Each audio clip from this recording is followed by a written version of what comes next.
And here we are now at the end of all things. Although, I suppose it's still the start because it's a pre-season prediction.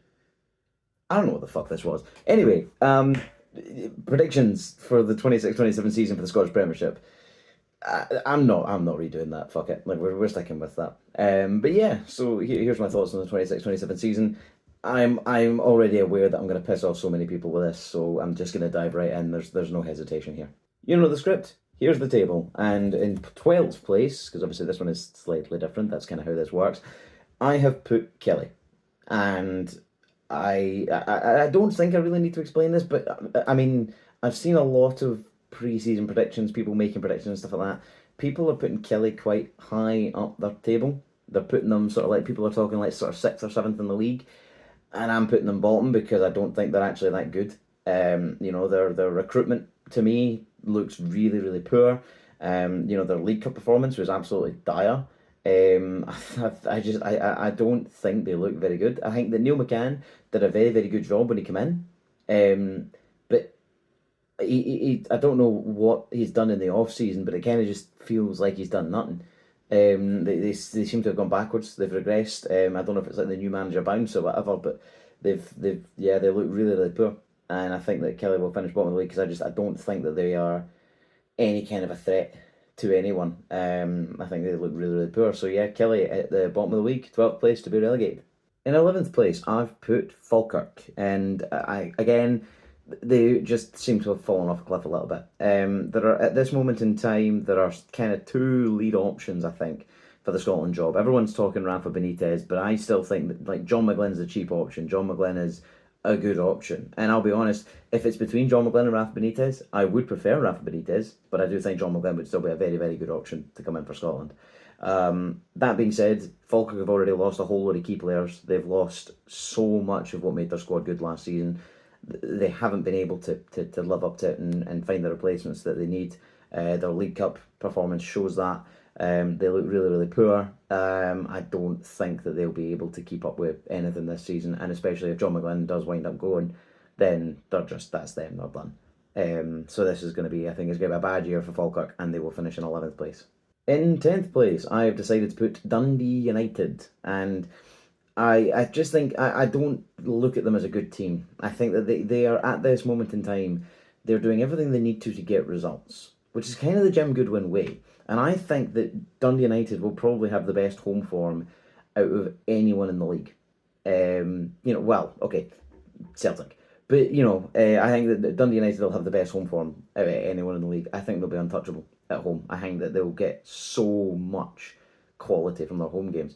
But I don't see them doing anything, any kind of damage on the road. I don't see them causing any teams any kind of problems. Again, much like Kilmarnock, I'm not impressed by the recruitment. I think that, Will Ferry's there, but there's obviously rumours about him going. So, I mean, they've signed a couple of different players as well in terms of strikers and stuff. I think the Sapsford's still quite good.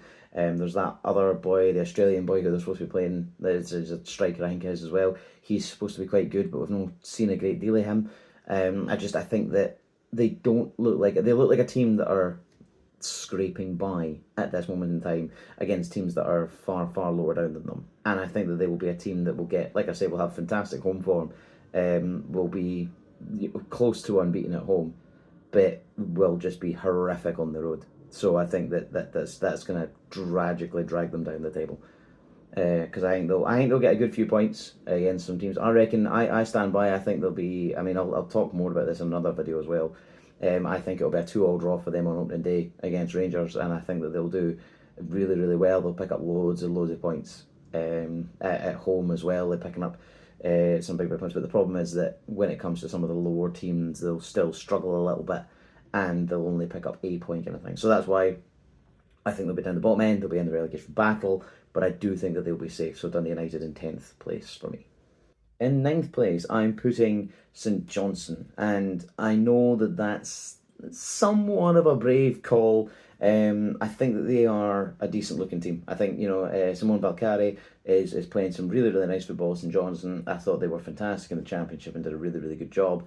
I think that they'll do really really well coming up. And again, their League Cup performance wasn't really up to the level that I would have expected from them. I expected a lot better from them. But the difference is that I think that they've recruited quite well. And I think that, like I say, Simone Balcari's he's a man that fills me with confidence.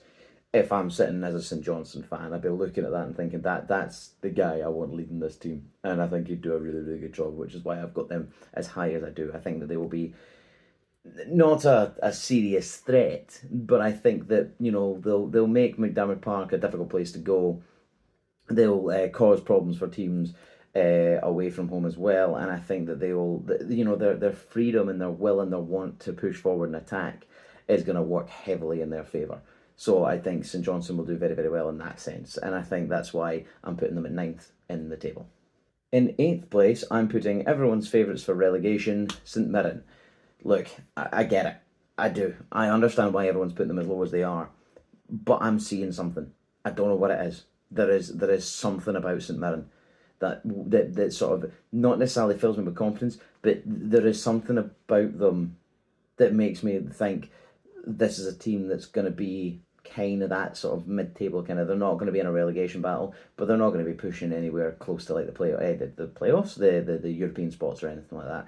I think that they will be far better than people are giving them credit for. I think they will do much much better than people are actually giving them credit for. I think that they deserve a little bit more respect than they're getting.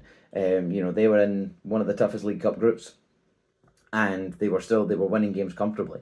What was it? It was 4-0 against East Kilbride. I mean, obviously they had the game against Dunfermline. They were unfortunate. They were very very confident, and they were playing some really really nice football and winning comfortably. Yes, against teams lower down the leagues, but there's an East Kilbride team, for example, that put 3 past Dunfermline, who then beat them, and they comfortably beat East Kilbride 4-0. So I think St Mirren will surprise a lot of people, especially because I said the same thing coming towards the back end of last season. I said St Mirren are screwed. They are so screwed. They look so bad. They look terrible. I thought they looked dreadful, and then they appointed that Tudor boy, and I didn't understand the thought process there whatsoever. And now I'm seeing them, and I'm seeing St Mirren, and they look more coherent. They look better. They look stronger. I don't know. I don't know if there's if he just needed a transfer window to be able to get his own players in. I don't know if it was the shock of Stephen Robinson leaving. I mean, they kind of Stephen Robinson was doing really well with them. Obviously, they won the cup, but then after winning the cup, they fell off a cliff. They were disastrous after that. This big almost season long hangover, which nearly got them relegated. And I think that we have to look at the circumstances that they were in when Tudor took over, and the complete disarray that they would have been in with the departure of Stephen Robinson, with the poor performances, with the fans kind of being on their back and the pressures of relegation looming over them. They were in a position which was very precarious, and he's managed to keep them up. He's kept them in the league. He's now got his own players in, and like I say, those League Cup performances, that's not an easy group. It's not, and I get that the Premiership opposition, they should be comfortable winning that group regardless. It's like I say, I don't think it was easy.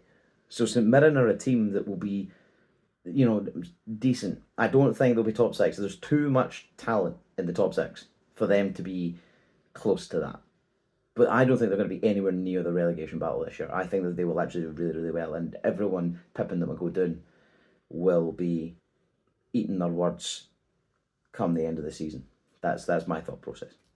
7th place and completing the bottom 6, I'm putting Stephen Presley's Dundee. I think that Dundee have got something about them. There was all these rumours at the start of last season about the black magic and the the sort of the halftime sacrifices, and then he said that thing where he came out in the interview and he was like, I was going to pick this team, and then I had a dream that said to make these changes, and I made the changes, and then we won the game, and it was so bizarre. Everything, the man is clearly unhinged. There is something wrong with Stephen Presley in the head, but he keeps on winning games. I keep making the joke with my pal about him walking about the touchline carrying his wee black book, his wee magic black book. He's doing something. He's like halftime goat sacrifices or something. I don't know what it is, but Dundee just keep pulling out results. They keep on stepping up. They keep doing well, and I don't understand how they keep doing it. Because on paper, they should be terrible. On paper, none of this should work. And then even when you look at their League Cup form, the League Cup form wasn't great. But I'm fully just carrying in the faith of, they weren't great in the League Cup last year either, and yet they still managed to do, pretty well considering, especially considering the terrible start that they had. Like, they were calling for the seed. And somehow we got through it. And they managed to get, like, I don't understand. I don't understand at all. But the only reason, and this is like, every single prediction I've made in terms of teams and positioning for the rest of the top six as well, it's all based on facts and evidence and everything that I've looked at in front of me and a logical decision that I've made. I am putting Dundee in 7th place in the Premiership simply on vibes, because logically they shouldn't be a Premiership team. Looking at the structure of the club, the squad that they've got, and the ridiculousness that is Stephen Presley, they shouldn't be a Premiership club. They should have been relegated last season. And yet they somehow kept doing it. They kept pulling through. And I think they're going to do it again. I don't, it's not going to make any sense. It's going to confuse the hell out of me. But I think they're going to do it again. They're just going to find a way. So I'm putting them in 7th place because, like, purely and simply off of vibes. It's the only one out of all 42 teams where I'm putting them there out of disbelief rather than belief. Because if I was to look at it logically, I'd put them bottom of the table. But you can't look at a team like Dundee logically right now, because that's not how they're operating right now. And I don't mean that as an insult to any Dundee fans that are, seeing this, and maybe this will get clipped and sent around all the Dundee pages, whatever. I don't mean that as an insult. That's not a bad thing. I don't understand how you continue to succeed. It makes no sense in my head. There's no logic behind it, and I don't understand.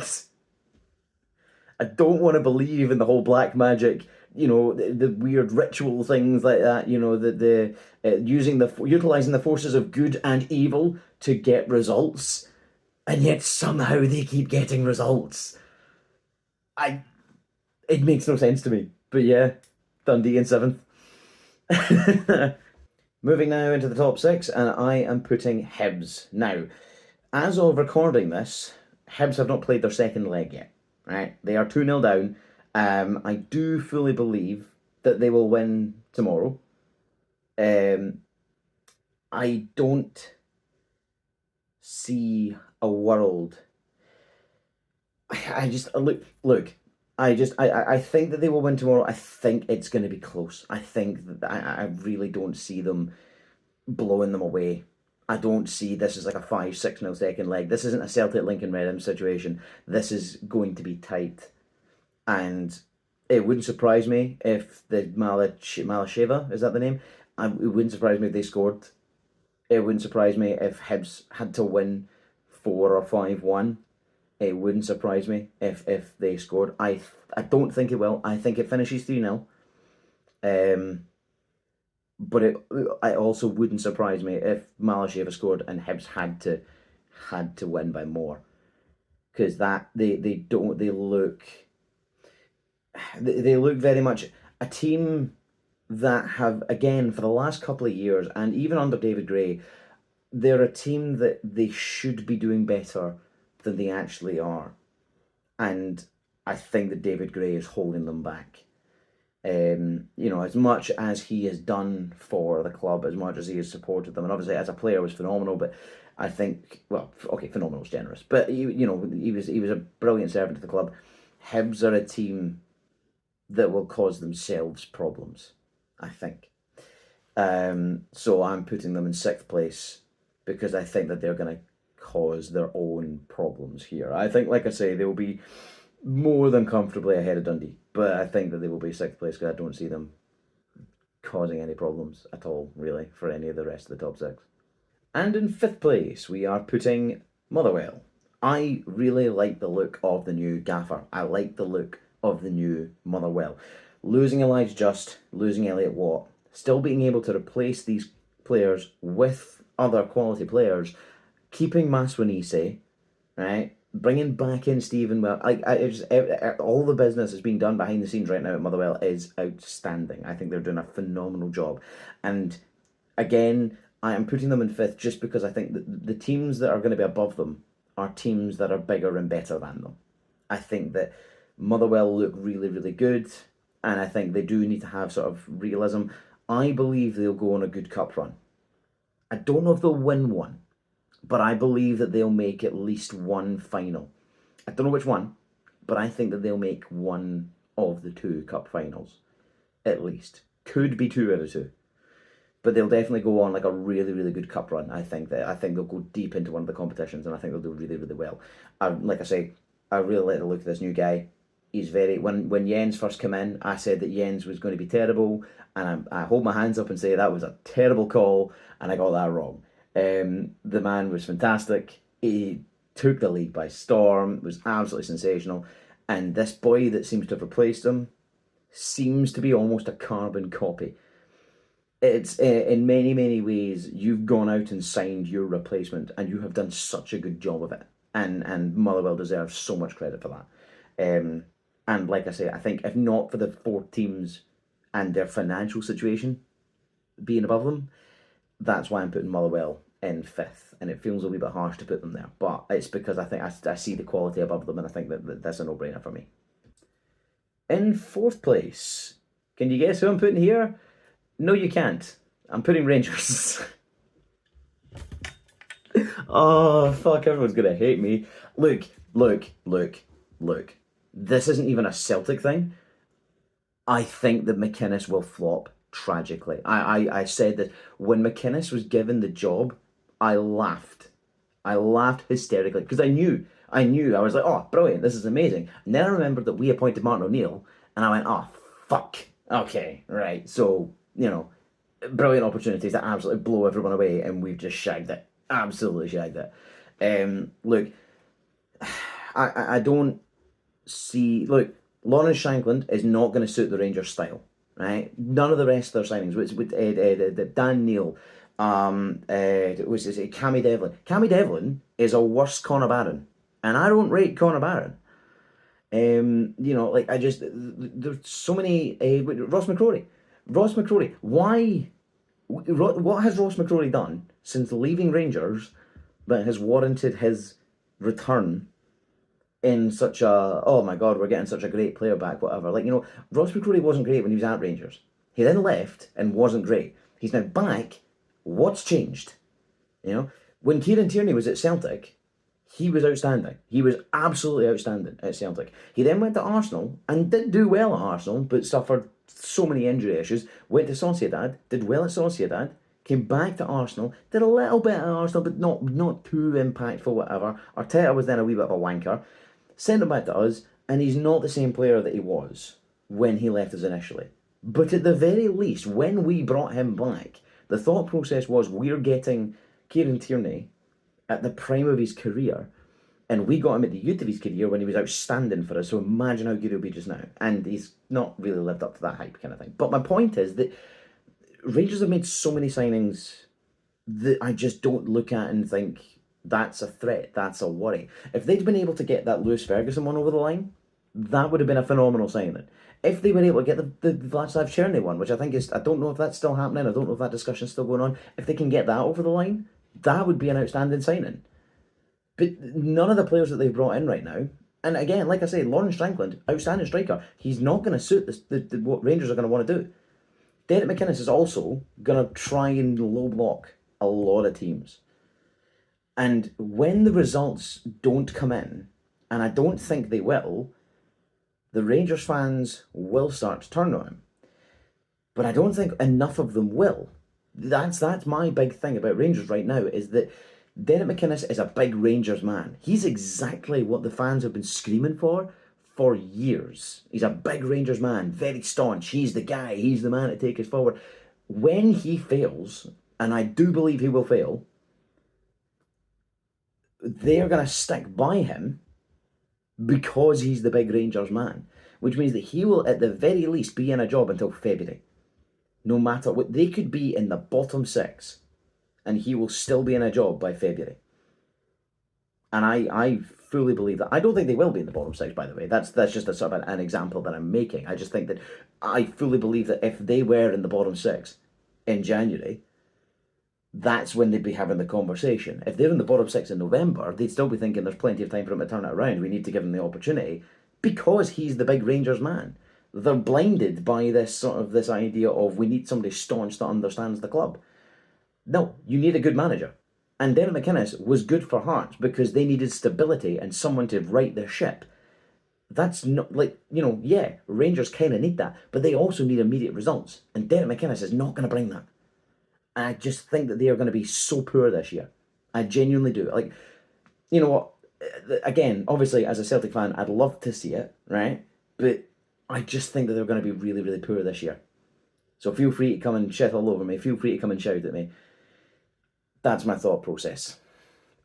Do with that as you will.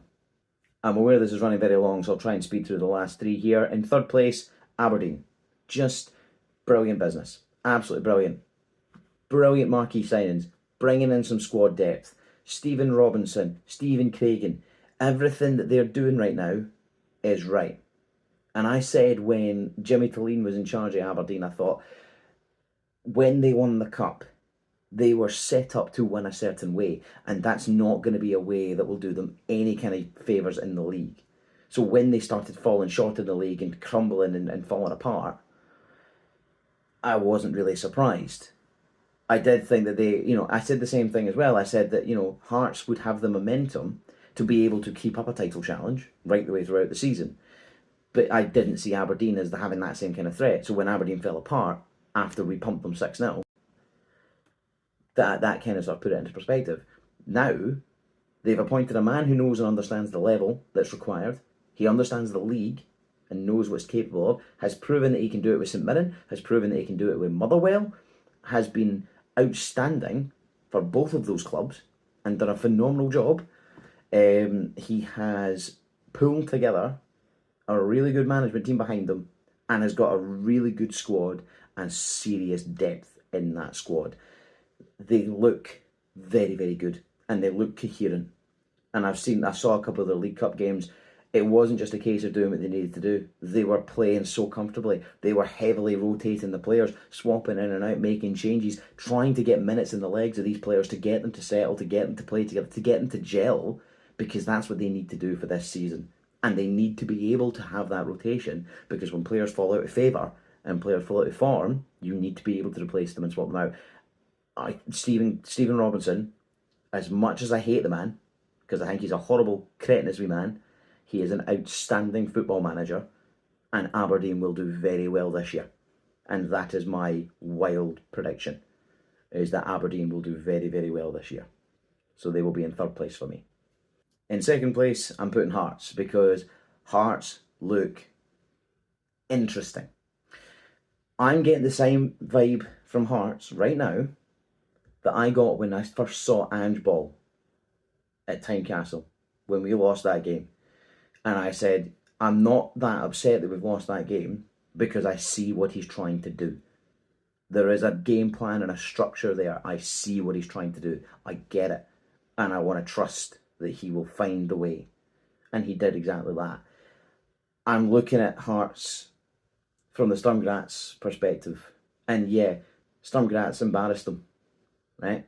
But you do forget that, Sturm Graz are readily, heavily European-ready team that are established and confident and competent.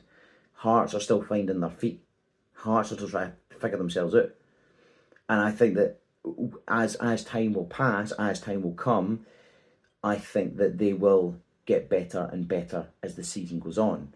Now, I think that Aberdeen will slip up at various points and will struggle against the top six at various points, which is why I think that they'll drop some crucial points. I think that Hearts will get off to a very poor start to the season and will claw it back and do very, very well and finish strongly, right? And the only reason I have them finishing second is, like I say, I think the rest of the league will just not be able to compare, will not be able to keep up. I think that Hearts are better than most of the bottom six as they are right now. Still trying to figure themselves out, still trying to find their feet. Once they do find their feet, they will be a threat, a serious, proper threat. And if not for the fact that they were going to have to take some time to find themselves, I would probably have them winning the league. And as a matter of fact, I did in fact have them winning the league up until the start of this week. And that has all changed. That's all changed. Now, champions, winners, Celtic. I mean, I don't think we're going to need to have to work hard to win the league this year. Last season, it went right to the wire. It was very, very close. It was very, very difficult. And we got very, very fortunate. But the reason that we won the league last season was because Hearts balled it, rather than us being good. I stand by the fact that I think that appointing Martin O'Neill was a step backwards for us. And, we, up until this week, basically, we've shown no real signs of any kind of progress, really. But the last week or so has changed my opinion on that significantly. Because I now look and I see, here's two strikers that are outstanding. We're also linked with that Baum boy who looks really, really solid. He's been described as not quite as good as Engels, but the potential to be better is certainly there.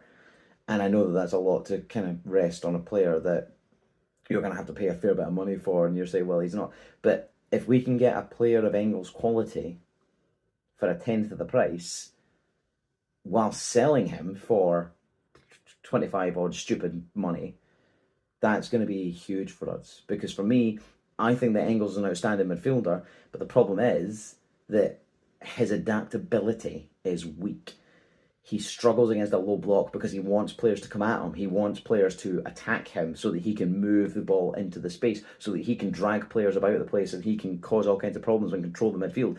That's what he wants to do. And when he plays against a low block, those players don't want to come out to him. So he's got nowhere to move to create that space, and he can't adapt to that. And that's a limitation that he has. If this Baum boy has that capability to change his game and to adapt and to move with the game, that would be outstanding for us, I think.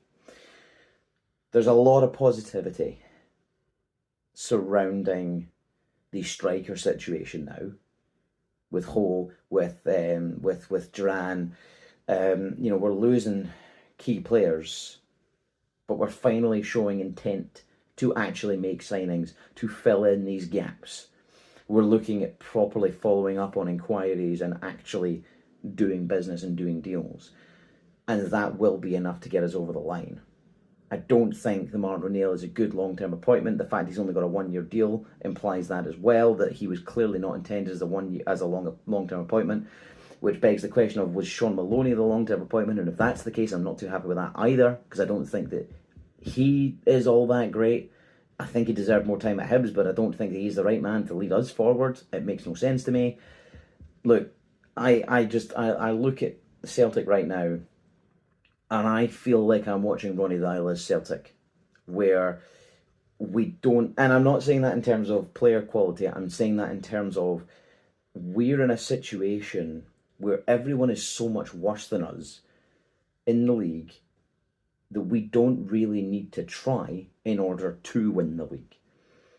And we're going to get away with it this year, but if the Hearts plan goes as I expect it will, next year will be a huge, huge problem.